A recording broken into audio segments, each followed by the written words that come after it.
like what comes to your mind when you hear this person has an addiction, or we're going to be talking about addiction today? What are some of the things that you're interested in talking about, or some of the concerns that you might have about that person when you hear that term?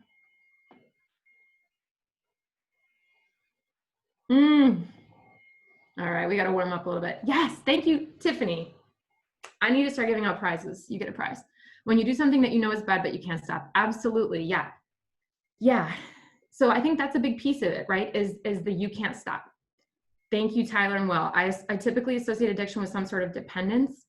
Physical dependence, often accompanied by mental disorders that can help. Yes, thank you. Oh my God, you're already touching on so many important things. Repeating a behavior, even though it has negative consequences. Amy just touched on the other big piece, and a disease. Yes. Okay, cool. So we're like talking to people who already have like a lot of familiarity with the topic. Yeah, so that's all super relevant. And I think, you know, people were talking about a specific substance or even like necessarily an object or a substance versus a behavior, right? So you're talking about dependence, but you can have a dependence to a relationship. You can have a dependence to a feeling or an emotion, right? Like, I'll say for me, I have a very like people-pleasing personality. So I feel kind of almost dependent on that high I get from like feeling like I'm connecting with someone, or that they like me. Physical and mental dependence on a substance or activity. Yes. And so activity can be a big part of it too. You hear about a lot of behavioral addictions, like even people are talking about diagnosing video gaming as an addiction.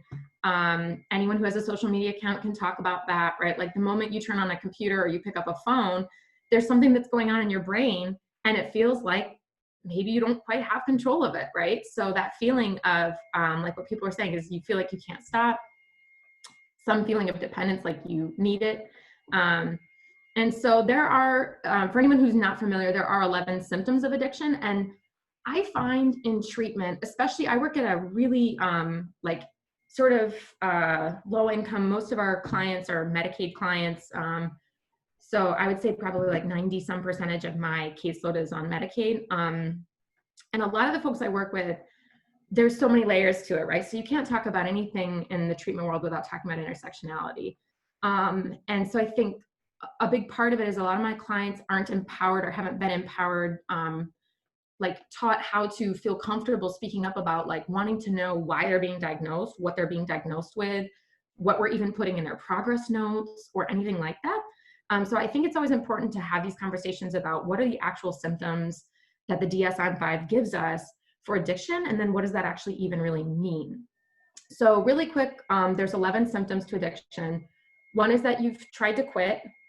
Another one is that you use despite having problems that might be social in nature, using despite having medical problems, using more than you intended to use or for longer than you intended to use. And I'm saying using, but it could be having a behavior, using, seeking, or recovering from substance use or the other behaviors for a large part of the day, using in hazardous situations. So a lot of times that's like a DWI, or if you're caring for a child. Tolerance, which is another term that we could spend a couple minutes trying to describe. So I'm going to imagine most of you understand that concept. However, if you do have questions about some of the things I'm saying, I just don't want to like go too fast or too slow through this stuff. Withdrawal, and that can be, again, from a substance or a behavior or from a relationship or even emotions. And giving up on important activities, as well as neglecting important roles, and cravings. So the interesting thing about diagnosing addiction is that you only have to have 2 of those symptoms to meet criteria. And there's the mild, the moderate, and the severe. So if you come to my clinic and you have cravings and you've tried to quit, technically you qualify for treatment for an addiction. So obviously when we're talking about heroin or other opiates, it's like, well, yeah, duh, that's like a big problem. But I think like for me as a human being working with people in recovery or trying to achieve recovery, I've been asking myself a lot to really reflect on my own behaviors where I'm having cravings or where I'm having trouble stopping doing something. I feel this sense of dependence, I can't stop. Because it really kind of forces you to get down, I say down, right? Even that language is problematic, but on the same level as the people you're working with and really respecting them. And I think a lot of times people who are in recovery haven't gotten a lot of that. And so that really allows you to like build rapport and trust with people that do not trust easily for good reason. They've learned that a lot.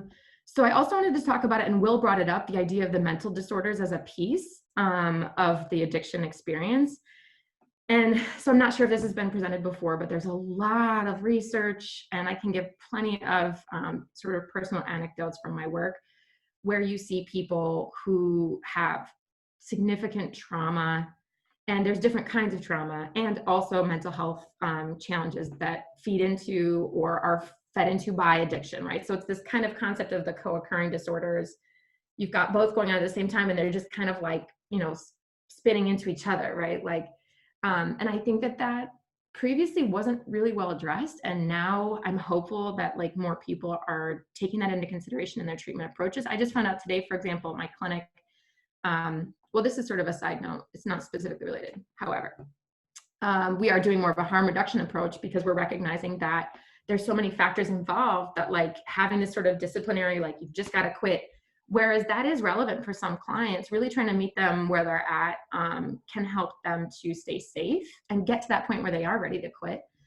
So what I was going to say is we just started, we're going to start a program with fentanyl, like testing strips, so people can test substances that they're using to see if they have fentanyl on them, which I think might be more controversial than maybe I realize because I'm so used to this stuff, but I'm really excited about it.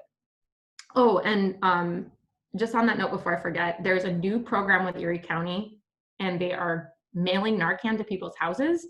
So there's one thing that you get out of this webinar. I wanted to make sure everybody had the phone number that you can text. Anyone can text, and you will immediately get a response. I tried it myself. You text this phone number, I'm putting it in the chat right now, and they will reply to you and say, what's your name and address? And they will mail you a Narcan kit to your house. So like our clinic, we give out Narcan, but especially with the pandemic, we haven't really been seeing a lot of people. And if they have what we were just talking about, co-occurring disorders, where they might have like other challenges that are preventing them from getting outside, or also medical stuff, then they're at risk to be like more susceptible to COVID or have more challenges if they do contract it. So, oh, cool, Alexa. Yeah, so Alexa, like seriously, if you want to speak up, just do like the little hand raise. It's under, if you click on participants on the bottom, it'll give you the option to raise your hand, and then you'll be able to have Miranda call on you. Sweet, Alexa, yes, everyone text for Narcan. And maybe if Alexa wants to speak on that. Yes, you bet. Oh, sweet, if you work at Evergreen, then yeah, you know. So, so yeah, I don't know, do people want to just have a conversation? I've got so much other stuff that I want to talk about, but I just really want to make sure this is a relevant conversation for people, and I'm not sort of preaching to the choir about things you already know. I did have some stuff prepared in terms of talking about sort of the challenges and the pros, if you will, with the COVID pandemic and some of the things that we've been seeing happening, and a little bit more about like just trauma and how like that sort of informs addiction treatment. I also had a couple poems prepared, just because I feel like there's so many different ways that arts is useful for talking about and relating with people who are struggling with opiate addiction. But why don't we do this? Why don't we just open it up, and if people have any questions, we'll just do them now. We've got 45 minutes left, and then if you're like really like no questions at all, then I can talk a little bit more. Like, what made you decide to join this call today? What are you interested in talking about? What are you interested in learning about? Because some of you might already know a lot of the things that I was going to share about, even right now with the pandemic, what's been going on or what's been working or not working.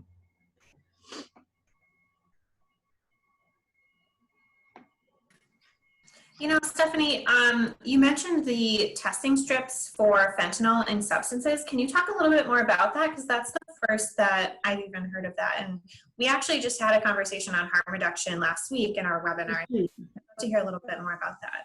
Nice. Yeah. See, that's great. So we haven't gotten them yet. This was just announced. So it's a new program that my agency is doing. And I'm sure probably only certain locations will have them to start, and then we'll kind of like pilot it first. Essentially what it is going to be is we're going to just be distributing to the community, I think, as clients want it, these strips that they can use. And it's like, maybe if you think about like a dipstick sort of test, like either like an instant tox or something like that. I'm not sure if you're dipping it in or if you're like putting the substance on it, but I don't know if it has to be a liquid. But it's going to be like some sort of I think it is like a strip that you would put into a liquid substance to test it for fentanyl. So I don't know for stuff like if you're smoking a blunt, like I don't know that that's gonna, because they've been mixing fentanyl and all kinds of stuff, right? So you might not be able to use it for that. I'm not 100% sure. Yeah, that's really interesting and seems like a good way to help save lives. So yeah, I'm glad to hear about that. Yeah, I'm excited about it. Yeah, so I don't know, Yvette, was there anything that you wanted to share or any Yes, questions? absolutely. Hi, my name is Yvette. So we do use already the fentanyl. Sorry, my computer was acting crazy. We do use the fentanyl strips, and they do help. And really, it's just so simple. It's not so hard. It's simple. I showed them even with the water. With the water comes negative, of course, because there's only water.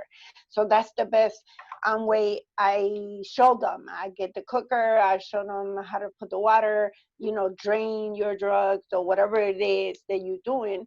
And what happens is whatever is left in the cooker or in the spoon, whatever they use, a cap, whatever, that's what they're gonna use the fentanyl test strip, right? So like that, they know that they could do a little bit less than they were doing earlier. So that's how that works. It is just helping to maneuver instead of doing, let's say, 3 bags. Okay, well, we try 1.5, right? So like that, they know that I'm shooting fentanyl in it. So let me be more careful. So some of them do work. Some of them say, I'm not doing that. That takes too long. But all we could do is share and let them know that we hear and we love them unconditionally and give them the tools.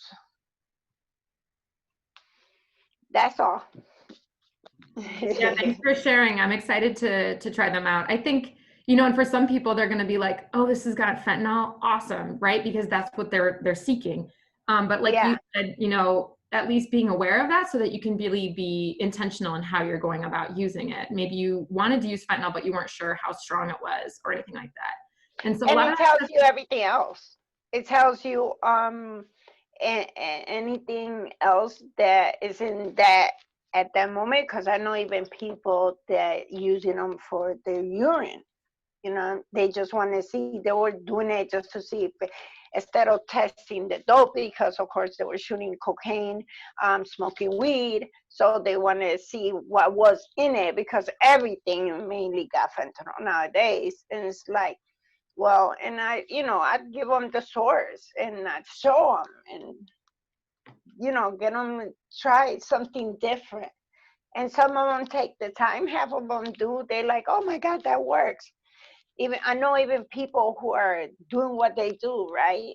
I give them to them like that. They could know that what they giving away or selling or doing what they're doing, they know what they're giving away. If you're giving something fentanyl, you going straight under the jail. Now on top, you going straight. They're putting you for, you know what I'm saying? So I'm forward with them. I don't got nothing to, oh no, you okay? No, bullshit. If you doing something illegal, you might as well be safe, because I'm a peer outreach, you know what I'm saying? So I work in the field. I understand.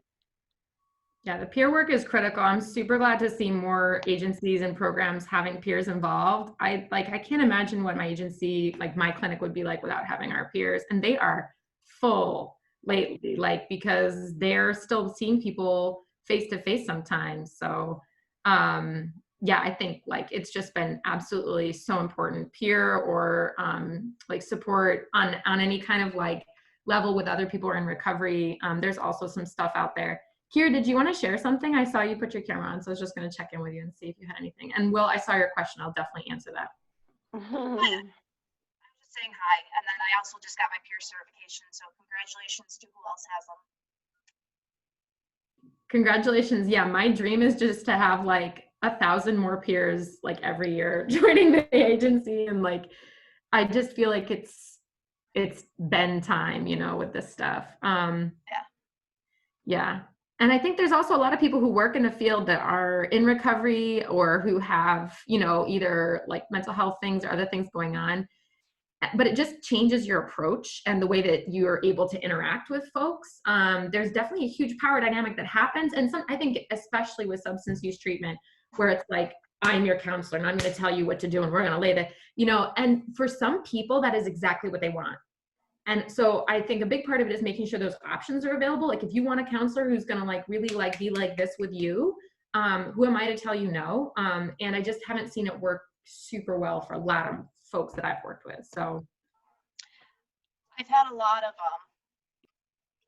sorry, I lost my train of thought. I had a lot of like great feedback from how I've been able to share my story with my guys, more that have been able to open up and we've been able to reach their goals a lot quicker. Because they're like, oh, you know, I can trust you. You're in the same boat as me. And I'm like, yeah, just because you have a background doesn't mean you can't achieve your goals. It's never too late. yeah, absolutely. And I think a lot of times I see people who just have so much more grit because of what they've been through that they don't get tripped up by, you know, like, yeah, they just make it happen for themselves and it's amazing. Which doesn't mean they don't also need that support. So thank you for sharing that. So Will asked a question I thought was really interesting, and please, please, please do post questions. I'm so interested in like having discussions that are really relevant for folks that are here and making this worth your time. And he was asking about, actually, I don't know if you identify as he. Will was asking about food security and addiction recovery or risk as an intern at UB with the healthy eating program. And I think, I mean, yes, absolutely, because thanks. Of course, right? Like so many of the folks that, and I think one thing, like taking 2 steps back and then I'll take 1 step forward. I've been spending a lot of time ever since I got into this field trying to just read. And I'm not a person who makes a lot of time to sit and read. So I'm obsessed with audiobooks. Don't get me started. But like I just read the book Evicted, and like, please everyone read that book because it's our folks' stories. And absolutely, food insecurity, housing insecurity, you don't have money for anything. Then when you do have money, you're that much more desperate to do something that's going to just numb the pain, right? Like that drive to just be numb and not feel or think for 30 seconds just gets pushed deeper to the edge when you don't have any kind of security. And it really pushes people into feeling desperate and isolated, unsupported, and just giving up. So I absolutely think food security is a big piece. And even if I don't need food, if you're reaching out and offering food to me, at least I know someone cares, you know? And maybe that's the opportunity I needed to be like, oh damn, somebody saw me today. Like, you know, I mean, even folks who are out on the street and asking for money and stuff like that, look them in the eye, like, hey, I'm so sorry, like I'm not going to give you $1 or give them $1, whatever you want to do, but like, hey, you're a human being, we're out here together, we're all humans, you know, like I see you, you know, just being seen and having someone try to care. Or I mean, there's a lot to be said about caring in ways that are ineffective, or caring for your own sake, or doing a thing because it's my job to offer you these services, but are you doing it in a way that's really going to make the person feel like you're offering them, or are you doing it in a way that's like, this is my job, I gotta go, it's 5 o'clock. So I think, you know, if you're really genuinely offering that and you're really saying, hey, I care, also seeing what people are saying, like if you're working with students, what are the students asking for? Are the students saying that they're food insecure? Probably some of them wouldn't say that. But really asking with an open heart and an open mind to see if that's something, maybe you start there and see what else they're interested in. But I think having that interest in trying to get people connected and giving them some kind of help is going to let them feel like it's worth their energy to even bother talking to you about what's really going on as well. Francine, did you want to share something? I did, and even in that situation too, if you see someone on the street or, you know, even a former client, even asking them, what do you need? If they're asking you for money, it's like, oh, you know, what do you need? Do you need food? Do you need, you know, a place to get cleaned up? What is it that you need?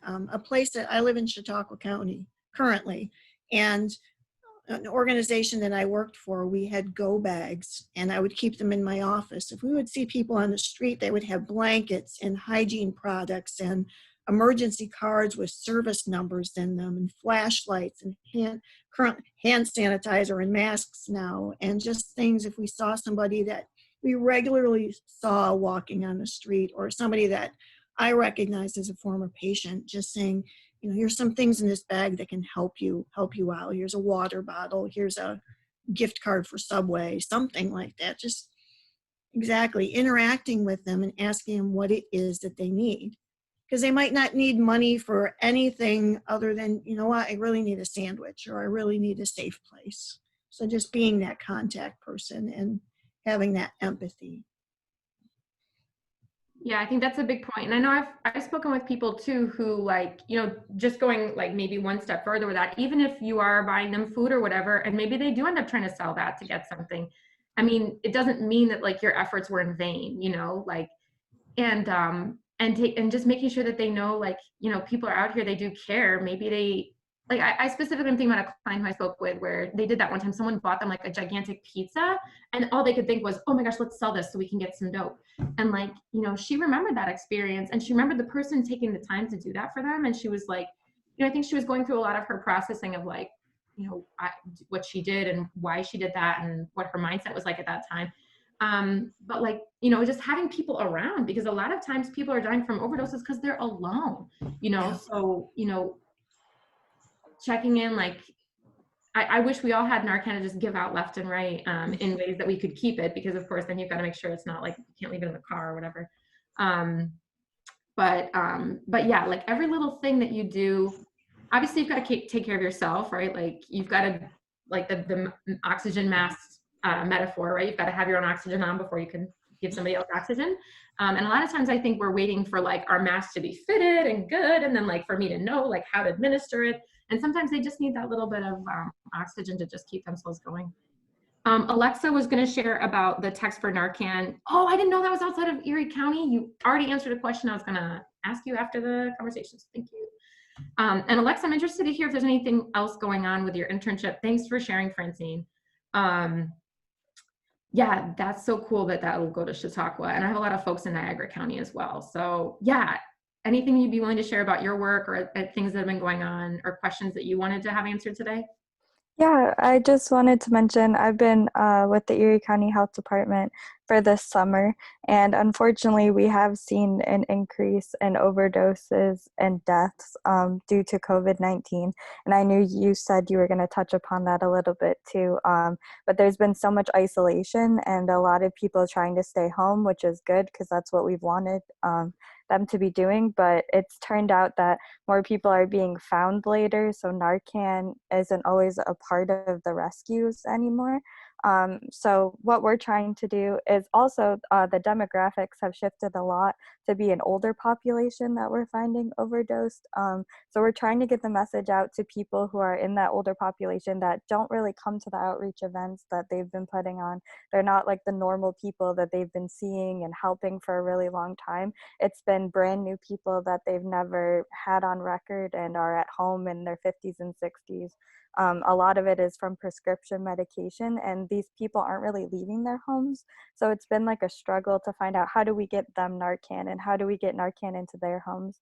So they're trying to work through Meals on Wheels and maybe grocery stores to post things about the text for Narcan, just to have that in places where this older population may be going.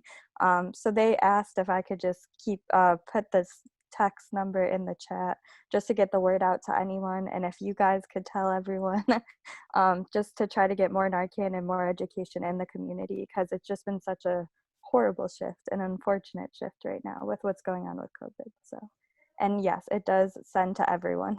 So there are people in Niagara County and other counties that are asking, and they will mail it to literally everyone, no questions asked, and every text gets a response. So thank you so much for letting me speak. Oh my gosh, I'm so glad that you spoke. I mean, that's such good information, and it's important right now. Like, absolutely what you're saying. I mean, there's been conversations prior to the pandemic about loneliness as an epidemic, and there's new research coming out, I feel like every day, about all the ways that loneliness can exacerbate any other conditions folks have, and just like it's like correlated with all different kinds of like medical issues, mental health. And that is a huge challenge right now. And so like I'm doing almost entirely telehealth and telemental health. This is the first week that we are starting to see clients consistently in the building, and it's only like 3 clients per counselor and 2 counselors per day out of like the 30 plus counselors that we have at my clinic.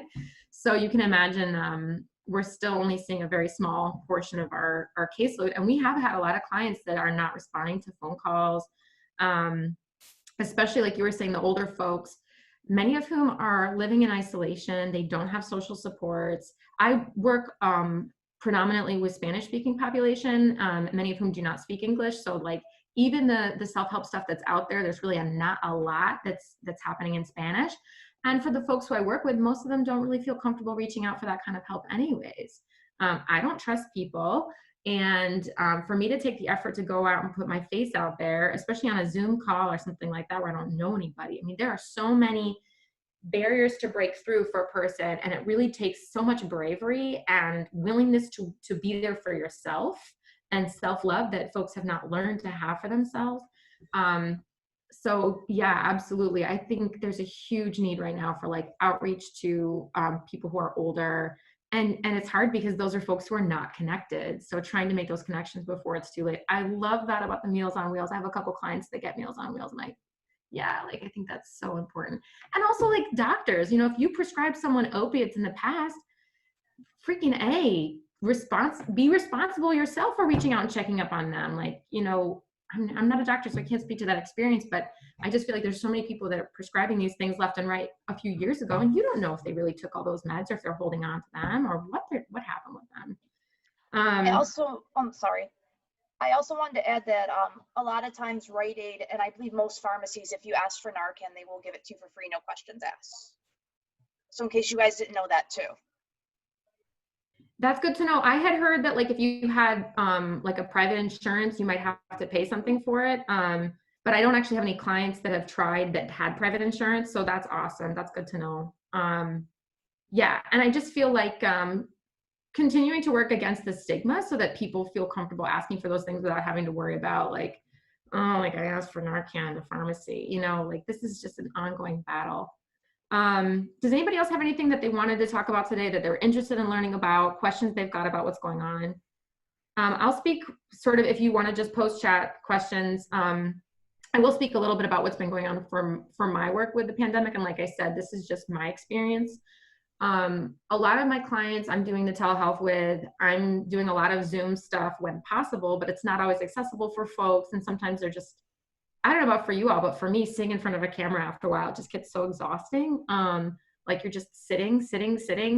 And, a lot of people who do trauma therapy know that like, if you experience trauma in a way where you were immobilized, then talking about things that are traumatic for you while you're sitting is kind of like re-triggering or re-traumatizing, because you're continuing to experience those emotions and thoughts with the experience of being still. So that's why I think a lot of times people really don't like being still, and they struggle with that, right?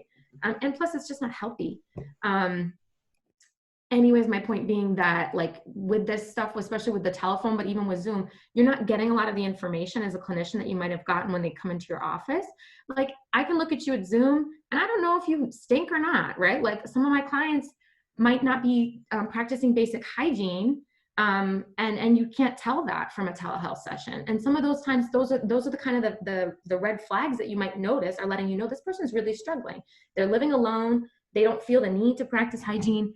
They don't feel the need to take care of themselves. And then, for 20 minutes or, however much time that they're sitting in front of you, most sessions for me are like an hour, but, they can, I think a lot of folks in recovery have learned to put on a really good front, right? Like you wear this mask, and then behind the mask, there's so much going on, but you don't, it takes a lot of strength and trust to be able to like take that mask off. And so if you have that default habit of just masking all day, whether you intend to or not, you might be reaching out for help and still wearing that mask. And clinicians are not always doing a great job of reading behind that and seeing what's really going on. So even for me, knock on wood, and I was like almost paranoid about doing this conversation because I was like, watch me say this and then get like a health alert or something. So I'm really hoping that this doesn't happen.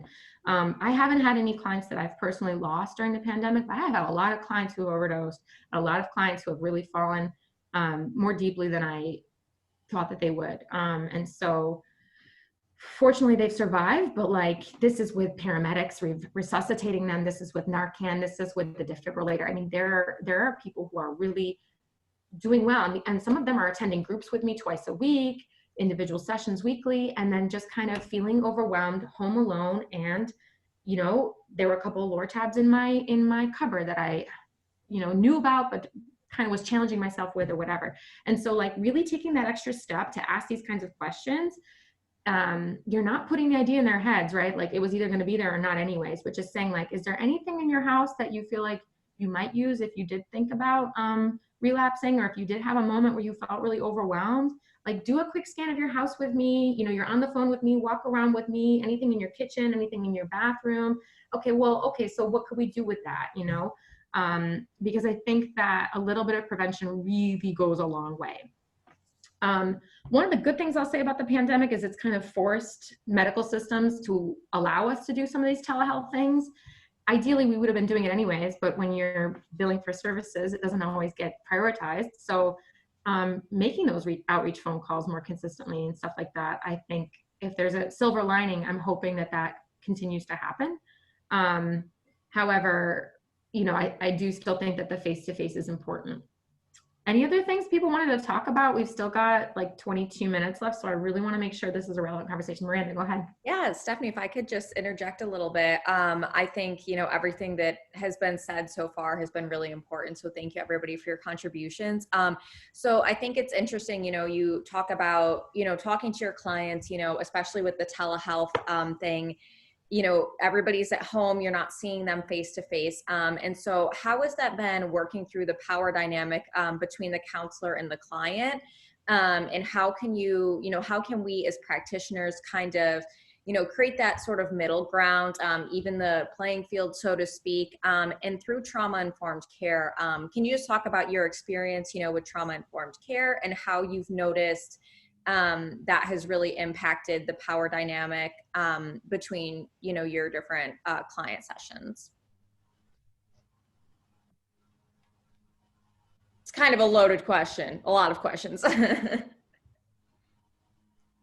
No, I'm like using a tablet and sometimes the mouse doesn't work. So hopefully you guys can hear me okay, but the mute was like not unmuting. Yeah, so I have found that the telehealth for me has been a nice way to get out of that funky kind of like I'm at the desk and you're in the chair thing that sometimes happens for clinicians. And it really has been sort of refreshing in a weird way. Still lots of problems with it, but I think like something about it has been just making me feel even more driven to do more trauma focused work. So I've been doing more of my EMDR stuff with people, and I feel like we've been making greater strides with the EMDR. A lot of my folks, when I can get them on the Zoom, it's nice because I can see what their environment's like that they're in. So because I think a lot of times you don't get to assess for that when you're doing trauma focused work. So like, for example, one client I have has a dog at home who I knew about, but I finally got to meet her. And now when we're doing EMDR, he's like holding the dog. So little things like that seem, you know, maybe not so significant, but for him to have that, a person or a being of comfort for him right with him while he's talking about this stuff, I think it's just made such a difference, and he's made some awesome strides with that. Sorry, I'm trying to go back to all the pieces of your question. In terms of the trauma-informed care, yeah, I think just trying to really collaborate with people, and no matter whether the session is in person or not, but just really saying like, what are you looking to get out of this conversation today? What is going on for you that's going to make this session worth it for you? If we get to the end of this 45 minutes and one thing has happened today that was useful for you, what are you hoping for that to be? And really trying to give them as much control over the conversation as possible, because control is another piece of you know, the addiction and trauma experience that a lot of people don't feel like they have. So allowing people to have some semblance of control over what's going on, making sure that they do feel like they can actually reach out to emergency supports, and empowering them to do that. I've been loving doing 3-way calls. Like I think all of my clients by now know, like you want to call somebody, we're going to three-way call them, because having that energy and that motivation to call somebody right now, it's just so tough. Even for me, right? Like I get to the end of my workday and I'm not necessarily going to make that extra phone call to my doctor or whatever.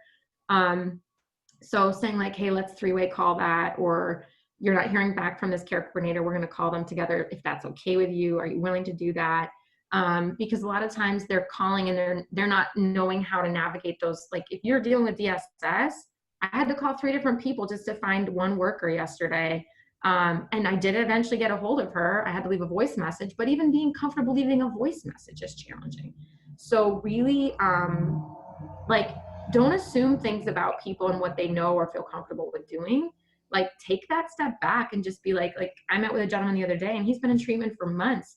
He wasn't my client, but I met with him and I was like, do you even know what your medication is for or what your diagnoses are? And he was like, no. So it's like, explaining, what does addiction mean?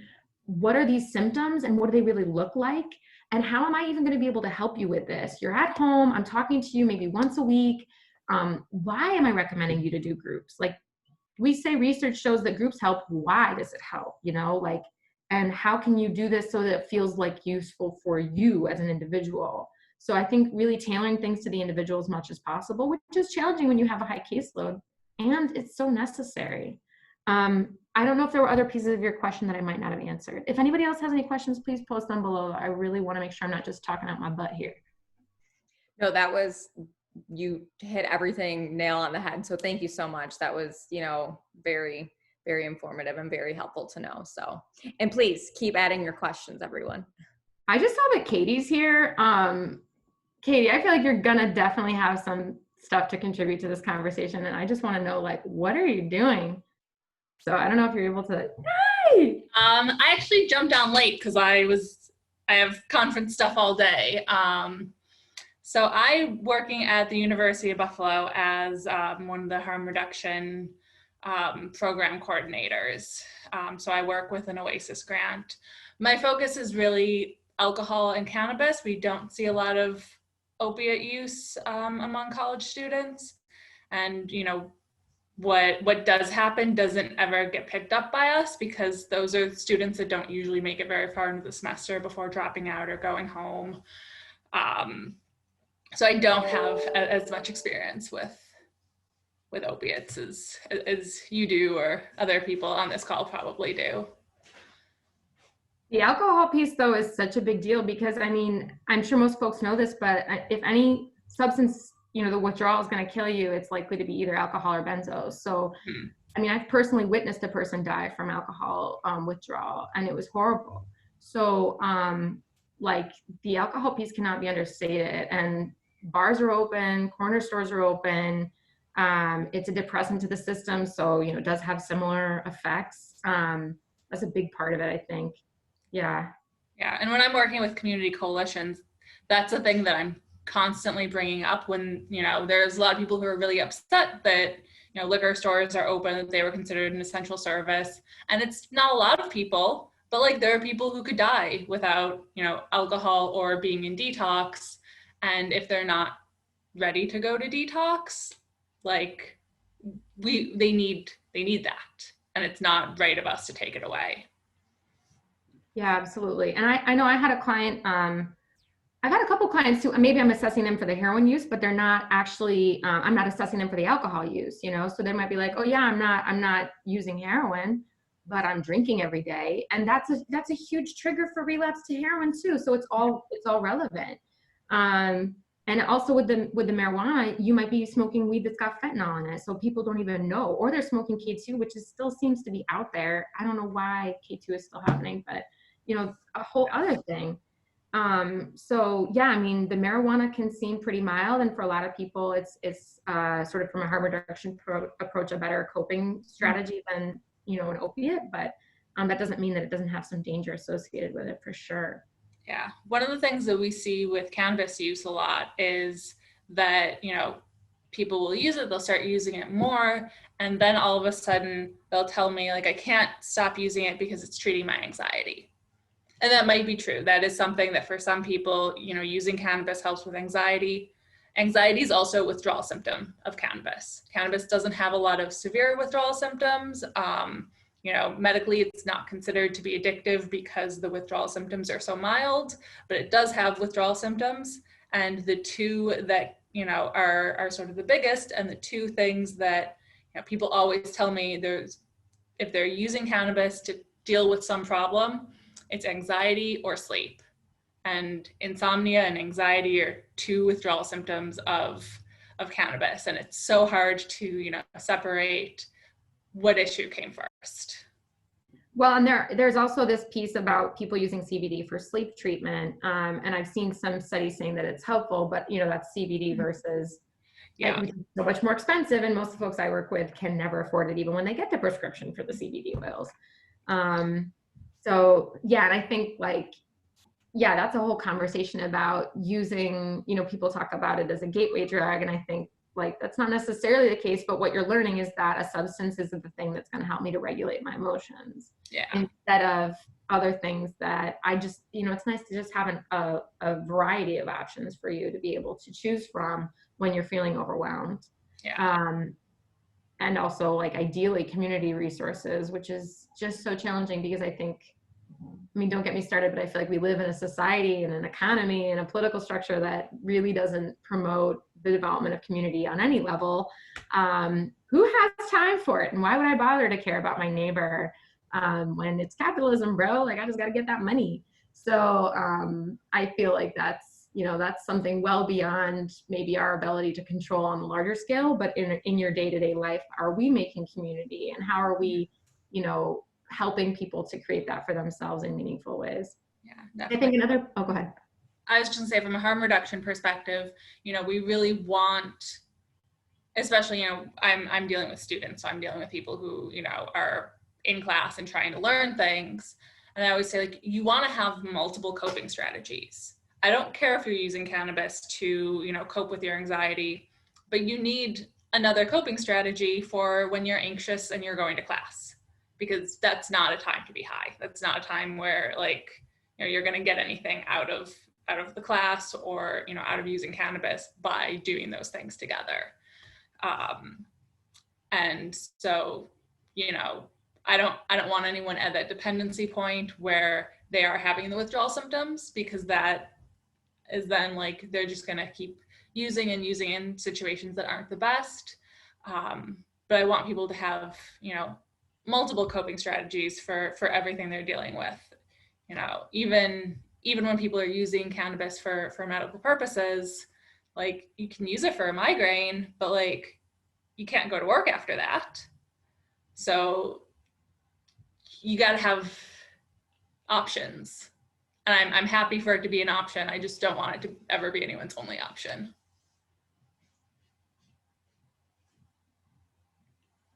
Yeah, absolutely. So another thing I wanted to mention is that, like, whereas a lot of the folks who I work with, if they were connected to something like Narcotics Anonymous, they might not be actually going to those meetings because the meetings weren't happening face-to-face for so long. I know there are some meetings that are now happening in person.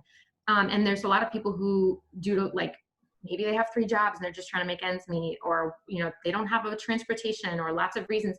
They might not be able to access even the community stuff that is available right now in person. If they have a phone, or if they have access to the internet, there are some resources online for people, even just on their own. Because if you're only having a counseling session once a week or every 2 weeks, like, really trying to work with folks to find ways every day to be practicing their recovery. And just when you wake up in the morning being like, okay, like, here comes a sober day. How can I make sure that I take care of myself today? And what might I need to be able to do that? Or, you know, sort of setting that intention for yourself, because stuff is going to come at you. So I wanted to share really quick a link to just an article I found with, like, a bunch of different apps, some of which I'm familiar with, Sober Grid and Quit That, and there's a few different ones. And I really recommend, if you're talking to anybody who's in recovery or who's trying to cope with addiction, try these things for yourselves. I have multiple stuff. I use this Quit That app, and I've got multiple behaviors of my own that I'm trying to quit, and I make it barely through a day without quitting these behaviors. And so, like, I think just, you know, trying these things for yourself before you recommend them to clients. The same with, like, mental health apps. Like, my agency has an app. I have mixed feelings about it for my own personal use, but there are other people who love it. So I've had other people recommend different apps to me, like Wobot or things like that, that just like, it's just another resource. So if you are taking your phone out before you read the news and feel overwhelmed by how much the world is effed up and falling apart, check the app first. Little things like that can help. And another thing I think it would just be like ridiculous to not talk about is the stuff going on with social justice and racial justice movements right now. Because like I was saying from the beginning about intersectionality, like these things are all a factor too. So a lot of folks I'm working with are being reminded every day of just how much they're being discriminated against and how unfair this society and culture is to them. And so like having the opportunity to talk about that stuff, or, you know, like recognizing like, man, this is like really creating more stress and depression for me, because it just feels like so much. Making sure that you're checking with folks about that kind of stuff too, because it's all relevant. And they're medical conditions, right? So like, you know, a lot of people, substance use disorder is a co-occurring disorder with medical stuff. And so they might be relapsing on their asthma treatment or their hypertension treatment or their diabetes treatment or all other kinds of treatments in addition to this. So like keeping that connection going, especially for the older folks, maybe they can get some medical appointments going that's just getting them out of the house more. I do have peers on our team that are wonderful, and they're going to people's houses, even if they're outside, especially for some of those older folks that aren't getting out. So if you've got peers or there's peers out there that they can connect to, making that happen. I've just been also finding like a lot of help from different things like Facebook groups, like the mutual aid group for Buffalo. If you're not aware of that, I highly, highly recommend checking it out. Buffalo Mutual Aid. There's another word that I can't remember, Buffalo Mutual Aid something. But if you look on Facebook, it's right there. Actually, I can try and share it really quick. But those kinds of things, just to know like, okay, maybe if your counselor is not available or it's 3 o'clock in the morning, you can still call this crisis service line, but maybe you're more likely to check Facebook. There's lots of groups online and social media. It can be used, it's a tool to be used for good or for harm. And so just trying to help people change their relationships to that kind of stuff. So we only have 6 minutes left. And I know a lot of folks didn't get to really talk about anything or ask anything. Was there anybody else that wanted to like speak up? Bridget, Lauren, Amy, Kim, Roopsie, Trinity, Isabella, anybody that had anything that they were like wanting to add, or just feedback or thoughts or ideas that they wanted to share? I just want to make sure, I don't know, I like prefer having a conversation, but that's just me. I think also though, because maybe in my work I've learned, like I have certain clients that I just know I start getting in my lecture mode, and there's just something about like, I just get like all hyped up on my lecture, and I'm like, and I'm going to change your life, and I'm going to tell you, just do this one thing. And they just glaze over. So I think it's even harder because if you're doing a phone session, you're not going to see that. So really trying to just, as much as I like to talk, just say a couple words and allowing for silence to happen. I had a conversation with somebody yesterday. I was doing motivational interviewing with him, and you know, he started out being like, oh, this isn't a problem, blah, blah, blah. And I'm like, okay, I need to take 3 steps back and just be quiet. And like, he totally allowed himself to, thank you for sharing, Miranda. Then he was the one telling me like, well, it is kind of a problem actually. And I'm not saying it goes that easy every time, but just really paying attention to how you're spending those precious moments with people, because that's so important for them to know that you're respecting their time too. So I guess I'll just take the next couple minutes in case anyone else has anything, you're welcome to share it, but sort of some things that I wanted to talk about. I feel like we covered most of it. In terms of treatment recommendations, trauma-focused therapy for sure, and maybe they're not ready, maybe they don't want to talk about it, so explain to them like this is something available to you if you feel ready for it, but we're not, part of being traumatized is that lack of control, so you're not being forced to talk about anything, because otherwise that can really turn people off. I do run some groups, and I found the groups to be really helpful, and I even have people like calling in on the phone so they can't see anybody, but they're doing the group, so that's just been lovely. I also have found DBT to be really helpful for people in recovery. A lot of my folks with addictions are really enjoying the DBT materials that we're using. And because a lot of it is about emotion regulation and stuff like that, distress tolerance. Self-help, as well as peer supports, community supports whenever possible, however possible. You're interested in basket weaving, let's get you connected to some free online basket weaving classes on YouTube, whatever. I think it's so important to help people just recognizing that like there's value in whatever they're passionate about and that they do have things to offer, because I've found that a lot of people who are in recovery are some of the most giving and caring people that you'll ever meet. And they want to be useful and contribute. So giving them that opportunity also gives a sense of value for themselves. Making sure that they get linked to addiction medicine if that is something that they're interested in, Suboxone, methadone, Vivitrol, Sublocade. I've got a couple people that are now getting the injection Sublocade, and that has been lovely. They only have to come once a month. So it, they have to go through their insurance, but we've been really I've been having really good experiences with it. And some people even report fewer side effects. I think it's case by case though, so I can't say that with any definitive, reaction. And another thing, speaking to what Alexa was talking about earlier, having, things like Narcan at home, but also really getting collaterals, which is what we refer to like family members. Who is in their home? Who is in their community? Who are their neighbors? And can you get their phone number and can you call them? Getting their permission to reach out to these people. Is there any program we can prevent youngsters to get into opioids rather than providing treatment? Oh gosh, like the prevention piece is so important. Yes, I think there's so many different ways to go about that. And I think especially for young people, I work with teenagers. A lot of people who I see getting into addiction are people who just think outside the box. And so when you live in a society that tells you that the box is the way to go, then you start thinking like, well, this just doesn't work for me. And so it kind of, you're creative, you're willing to try things anyways. Maybe you're more curious or more interested in having like different kinds of experiences. And so like, if you're just getting handed the box and nothing else, and then someone comes along and says like, this is outside the box, like you're more likely to check that out. So just making sure that like young people have access to things that are interesting to them. A lot of the folks who I work with are really passionate about like rap music, or like sports, things like that. And like, why the frick not? Like, there's so few supports and programs for that for a lot of like, especially lower income youth in our community, or they're not accessible, or maybe it's like a police athletic league thing and they're like, I don't want to have anything to do with the police.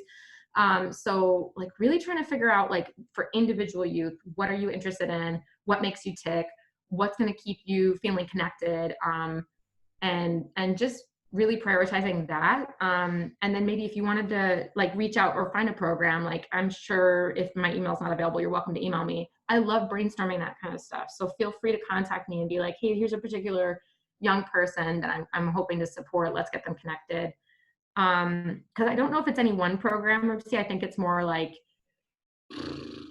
just individually. There's so like, like I was saying, there's not this community that there was before. So a lot of young people are slipping through the cracks and they are getting caught up with stuff that's, maybe not even anything that they were really interested in getting involved with in the first place, but, it's just kind of wasn't anything else going on, or wasn't anybody else that seemed interested in me. And at least these people understand and they care, right? So, if they're using, I guess I'll just use with them. So, okay, I probably don't have time to share any poetry now, so I will not. But like, I was just gonna share the Serenity Prayer, and then there's also, because I just think it's so important for anyone to use. And then also the Survivor Psalm, which I also have found is really lovely. But I just think you can't underestimate the value of like music, arts, especially now. I have clients that are doing coloring at home and they're doing all kinds of creative things. And if it takes you $20, like find a gift card that someone donated and send it to their house and let them get them something, or like, dropping stuff off to people's houses. It takes 2 minutes. You have the resource, or reach out, buy stuff and send stuff to people. Like any small thing that can get them through that day. It's just one day at a time. So anyways, hopefully this was useful for folks. It was a little bit rambly, but if you know me, you could have expected that. No, thank you so much, Stephanie. That was honestly awesome. I think this like discussion format was really like such a great change of, dynamic and everything. And I hope you all enjoyed the session. So thank you so much. Thank you so much for your time, Stephanie. I put it in the chat. I will be sending out that information that Alexa was talking about with the, text to get the Narcan. So I will be sending that out to all of you who registered for this event, as well. If Stephanie, like you said, if you're okay with people reaching out to you, I can, you know, give them your information and everything. But thank you all so much for, oh, there, she just put it in the chat. So I will, you know, send that in the email as well. So please, thank you so much for attending, everyone. Thank you, Stephanie, for sharing all of this information. Thank you all for your contributions. Next week, same time, Wednesday at noon, we will be meeting, you know, for the whole shebang. Colleen Babcock from Horizon Health Services will be our presenter next week. So please, if you're interested, tune in next week. But thank you all so much for being here. And thank you, Stephanie. And thank you all for your contributions. So we really appreciate it. Thanks, everybody. Please don't hesitate to contact me or reach out. It just takes that like 30 seconds to reach out, and hopefully, you know, worst case scenario, I'll just say no, right? But you know, I'm not good at saying no anyways, so we might be good habit. Thank you guys so much. Have a great rest of your day. Thank you. Thank you. Bye. Everyone.